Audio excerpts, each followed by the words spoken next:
In Abuja, reform advocates, journalists, civil society leaders, and students gathered for the inaugural Conference of Freedom Advocates (CFA), Nigeria's first national assembly dedicated to advancing liberty, limited government, and free markets.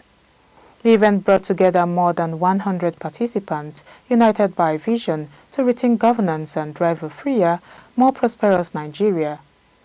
Themed Inspired, the conference organized by Liberty Center opened with a welcome address from its executive director, Tijani Abdullah, who urged participants to demand more freedom through knowledge and civic education. He announced the release of two major publications, The State of Economic and Social Well-being in Liberalist Africa, and Ideas that form a liberalist path for a prosperous Africa. He also shared how innovations, especially in technology and entrepreneurship, can play a role in pro-freedom movements. Tijani has this to say. The CFA was brought out of the need to educate freedom advocates. So across the continent, we are seeing more people demanding change. We are seeing more protests. We are seeing young people rising up demanding change. But what kind of change are they demanding for? So are they going to be repeating the same mistakes that previous leaders made? Are they going to be fighting for the same policies that has brought us into this mess?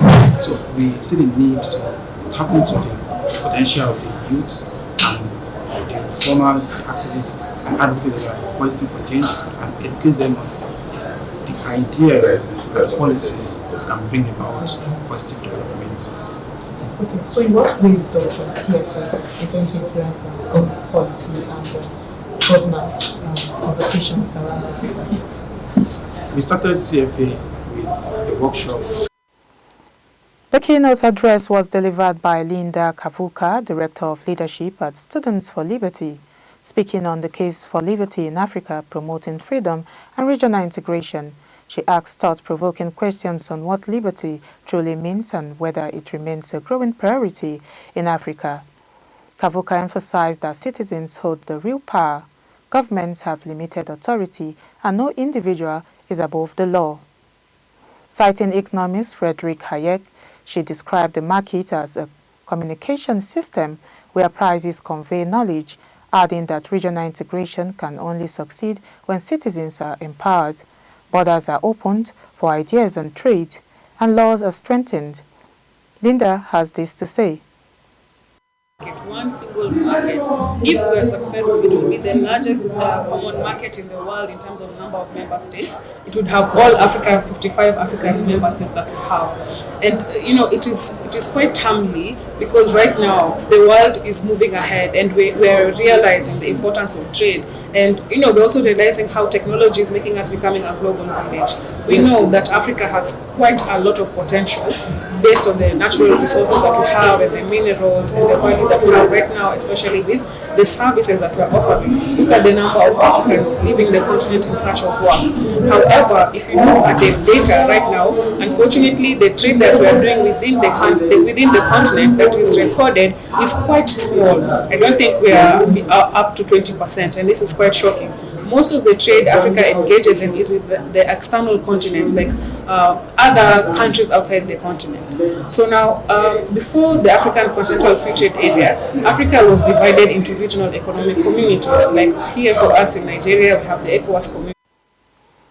The highlight of the conference was a panel discussion titled The Government We Need and the One We Don't. Speakers on the panel urged citizens to demand better economic planning and accountability, highlighting the trust deficit between citizens and political institutions, stressing that governments appear disconnected from the realities Nigerians face.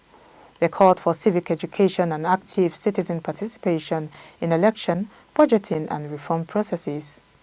Chike Donald Ibewike, a senior associate at Liberty International, called for improved collaboration between the government and civil society groups.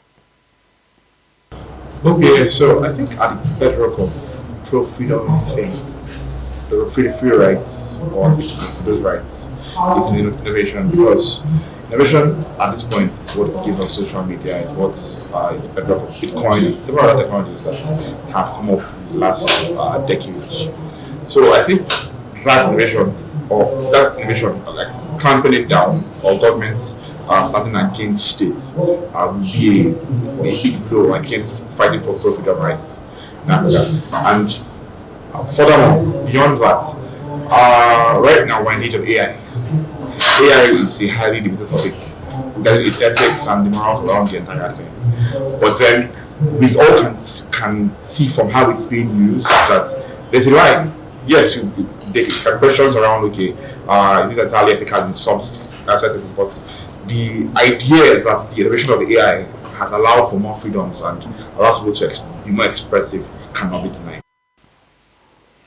The event also featured the launch of the Liberalist magazine and the Freedom in Africa report, FINAR 2025, publications offering in-depth research on governance, economic freedom and development across Africa. Ibrahim Adeyemi and Tijani Abdullah unveiled the first 2 volumes of the magazine titled Subsidy for Sale and Africa, Why You Dey Like This, exploring Africa's economic realities through storytelling and data-driven insight.